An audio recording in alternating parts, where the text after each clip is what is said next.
Bismillahirrahmanirrahim. Assalamualaikum warahmatullahi wabarakatuh. Alhamdulillah wassalatu wassalamu ala Rasulillah wa mawala wa la haula wa la quwwata illa billah. Amma ba'd. Kami dari Badan Wakaf Al-Quran Cabang Bogor yang beralamat di Taman Yasin Sektor 6 mengucapkan ribuan terima kasih kepada Ketua BKM, para kesepuhan dan juga seluruh pengurus dan jamaah Masjid Al-Furqon yang telah memperkenankan kami untuk bersilaturahim dan menjelaskan tentang Badan Wakaf Al-Quran beserta programnya, yang mana mudah-mudahan dengan silaturahim ini menjadi wasilah untuk kita beramal soleh dan membangkitkan kepedulian kita wabil khusus terhadap kaum muslimin yang tinggal di daerah-daerah pedalaman dan pulau-pulau pesisir. Dan Al-Fakir mohon maaf apabila berdiri dan berbicara yang fakir di hadapan para jamaah mengganggu zikir, wirid serta amaliyah dari para jamaah sekalian. Tidak lama, kurang lebih 7 sampai 10 menit. Dan bagi para jamaah yang ingin lebih mengetahui lebih luas tentang Badan Wakaf Al-Quran, kami aktif di media sosial. Silahkan kunjungi website kami. Di website tersebut berbagai program dan informasi tentang Badan Wakaf Al-Quran sudah kami laporkan. Hadirin rahimakumullah, bahwa Badan Wakaf Al-Quran merupakan badan filantropi yang menghimpun infak, sedekah serta wakaf kaum muslimin yang diinisiasi oleh para alim ulama beserta tokoh di tahun 2005, dan alhamdulillah kita mendapatkan rekomendasi dari Majelis Ulama Indonesia di tahun 2006. Kenapa dibentuknya Badan Wakaf Al-Quran? Di antara banyak faktor, ada 2 faktor utama. Tentunya sebagai bentuk kepedulian kita terhadap kaum muslimin yang tinggal di daerah-daerah pedalaman dan pulau-pulau pesisir. Kenapa demikian? Dikarenakan saudara-saudara kita yang tinggal di daerah-daerah tersebut, yaitu daerah yang memang rawan akidah dan juga minim pendidikan. Apa yang dimaksud dengan rawan akidah? Bahwa di daerah-daerah pedalaman dan pesisir begitu masifnya upaya-upaya pemurtatan akidah, dan juga di daerah-daerah tersebut masih sangat minim pendidikan dalam arti sarana dan prasarana belajar mengajar agama, apakah itu kitab-kitab penunjangnya, bahkan mushaf Al-Qur'annya, dan juga tenaga pengajarnya begitu masih sangat-sangat minim. Dan tentunya kondisi ini berbanding terbalik dengan kita yang tinggal di daerah-daerah perkotaan. Kalaulah kita yang tinggal di daerah-daerah perkotaan, sarana dan prasarana beribadah kita, apakah itu masjid atau majelis taklim, kitab-kitab penunjang, bahkan tenaga pengajarnya cukup memadai, maka sampai saat ini kondisi terbalik masih dialami oleh saudara-saudara kita yang tinggal di daerah-daerah tersebut. Untuk itulah Badan Wakaf Al-Quran didirikan. Di antara salah satu program utama kami yaitu Wakaf Al-Quran dan Pembinaan. Apa itu Wakaf Al-Quran dan Pembinaan?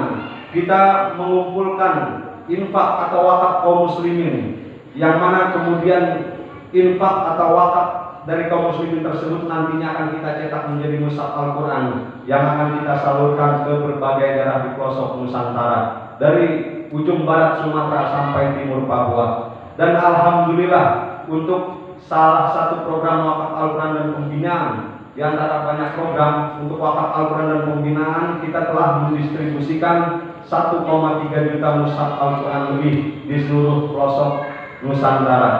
Dan yang terdekat kemarin di bulan September, untuk daerah Nusa Tenggara Timur, alhamdulillah kita telah mencapai target dan telah kita closing, yaitu 50.000 mushaf Al-Quran yang telah kita distribusikan. Dan tentunya berbagai program ini tidak akan bisa berjalan lancar dan terwujud tanpa dukungan seluruh kaum muslimin. Untuk itu kami dari Badan Wakaf Al-Quran, kita bersilaturahim dari masjid ke masjid, dari tempat-tempat perkumpulan umat, dari majelis taklim. Kita menjelaskan tentang Badan Wakaf Al-Quran serta mengajak kaum muslimin untuk menginfakkan sebagian hartanya di jalan Allah, yang mana nantinya akan kita cetak menjadi mushaf Al-Quran. Terlebih harta yang kaum muslimin nanti akan kita cetak menjadi mushaf Al-Quran. Ketika Al-Quran tersebut kita cetak, kemudian kita distribusikan, kemudian diajarkan, dipelajari oleh saudara-saudara kita diamalkan, tentunya ini akan menjadi amal jariah bagi kita. Apa itu amal jariah? Yaitu suatu amalan yang apabila ajal telah datang tapi ada amalan yang pahalanya akan terus mengalir, yaitu harta yang kita sedekah jariahkan. Ketika Al-Quran wakaf kita distribusikan, setiap huruf yang dibaca oleh saudara-saudara kita tentunya akan dijadikan satu kebaikan. Wal hasanatu bi asri amsalihha. Satu kebaikan dilipat gandakan oleh Allah Subhanahu wa taala 10 kali lipat bahkan lebih. Dan tentunya mungkin wakaf Al-Quran tersebut 10 atau 15 tahun ke depan bisa rusak. Tapi tentunya ketika Al-Quran tersebut diajarkan terus menerus ke generasi selanjutnya, ini tentunya akan menjadi investasi yang tidak akan pernah merugi. Nanti kami mohon izin rekan kami akan membagikan brosur, yang mana di dalam brosur ini ada sedikit informasi tentang daerah Tanah Karo, dan juga di dalam brosur ini ada nomor-nomor rekening atas nama Badan Wakaf Al-Quran.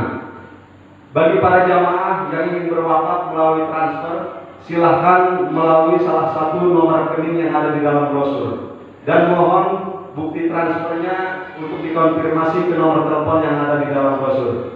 Dan bagi para jamaah yang ingin berwakaf langsung, di sana juga ada amplop, di belakang amplop ada identitas nama pewakil dan juga pendaftar. Bagi para jamaah yang ingin berwakaf, bisa kita atasnamakan atas nama orang-orang yang kita cintai, baik yang masih hidup ataupun yang telah meninggal. Yang menjadi pertanyaan, apakah infak atau sedekah bahkan wakaf bisa kita atasnamakan atas nama orang-orang yang telah meninggal? Apakah bermanfaat untuk orang yang telah meninggal? Insya Allah bermanfaat. Di antara salah satu riwayat dari Abu Hurairah bahwa sahabat Rasulullah SAW saat bin Ubadah, dan pada waktu itu sahabat Rasulullah SAW bepergian jauh. Kemudian pada waktu itu ibunya meninggal.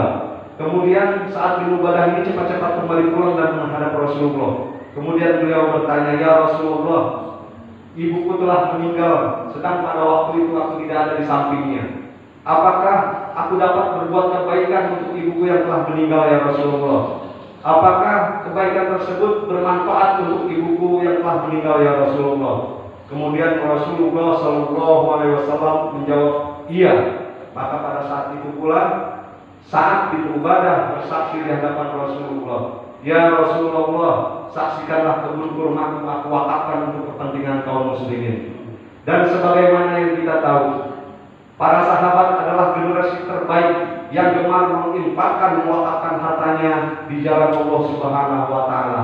Bahkan sampai saat ini banyak wakaf dari para sahabat 14 abad yang lalu itu sampai sekarang ada dan terus berkembang. Seperti sumur yang diwakafkan oleh Sayyidina Utsman bin Affan, kebun-kebun kurma yang mana pada waktu musim haji wabil khususnya itu dipakai kepentingannya untuk kaum muslimin. Itu 14 abad tahun yang lalu. Inilah gambaran bagaimana keutamaan sedekah jariah atau amal jariah. Walaupun ajal telah datang, tapi pahalanya akan terus mengalir.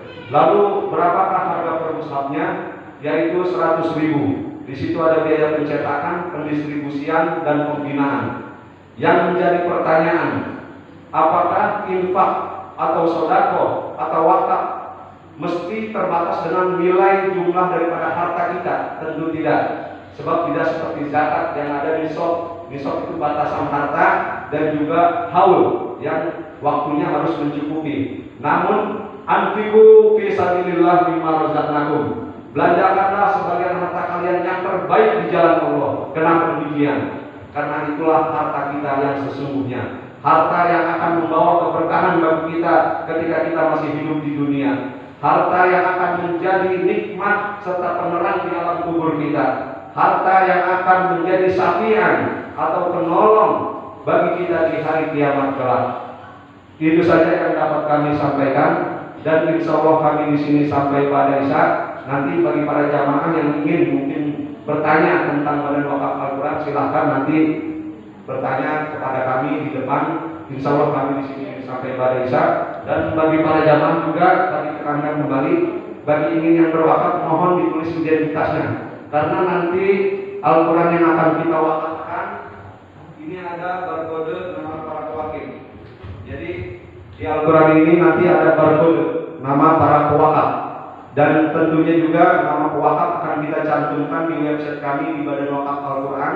Di sana ada name list, di dalam name list terdapat nama seluruh para pewakil dari seluruh Indonesia. Tentunya sebagai laporan dan pertanggungjawaban kami. Itu saja yang dapat kami sampaikan. Wallahul muwaffiq ila aqwamit thoriq. Billahi taufiq wal hidayah. Wassalamualaikum warahmatullahi wabarakatuh.